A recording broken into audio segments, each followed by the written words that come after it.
অনেকেই প্রশ্ন করেন যে একটা বকনা কিনে আনার পরে ও হিটে আসা পর্যন্ত এর পরবর্তী সময় ও গাব হয়ে বাছুর দেওয়া পর্যন্ত টোটাল কত টাকা খরচ হইতে পারে, বা একটা বকনাকে গাবি তৈরি করার পর্যন্ত কত টাকা খরচ হইতে পারে। আমি আপনাদেরকে একটা ধারণা দিব আজকের ভিডিওতে।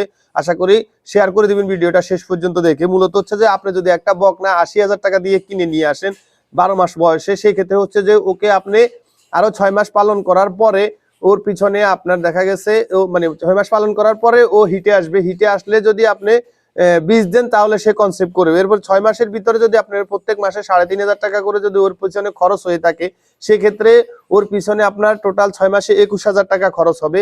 আর এর পরবর্তী পর যদি ও কনসেপ্ট করার পরে ওকে টোটাল যদি আপনি আরো ১০ মাস পালন করেন, সেক্ষেত্রে যদি প্রত্যেক মাসে ৪,০০০ টাকা করে খরচ হয়, সেক্ষেত্রে হবে যে আপনার ৪০,০০০ টাকা। তো টোটাল একটা বকনা কিনে আনার পর থেকে ১২ মাসের বকনা কিনে আনার পর থেকে আপনি ওকে গাবি বানানো পর্যন্ত আমাদের হিসেব অনুযায়ী একটা ধারণা দেওয়ার চেষ্টা করছি আর কি। তো এই হিসেব অনুযায়ী দেখা গেছে আপনার ১,৪১,০০০ টাকা একটা বকনা আপনি ১২ মাসের কিনে এনে গাবি বানানো পর্যন্ত খরচ পড়বে। তো ভিডিওটা আশা করি শেয়ার করে দিবেন, যাতে আরেকজন খামারি ভাই বা নতুন উদ্যোক্তা বিষয়টা জানতে পারে।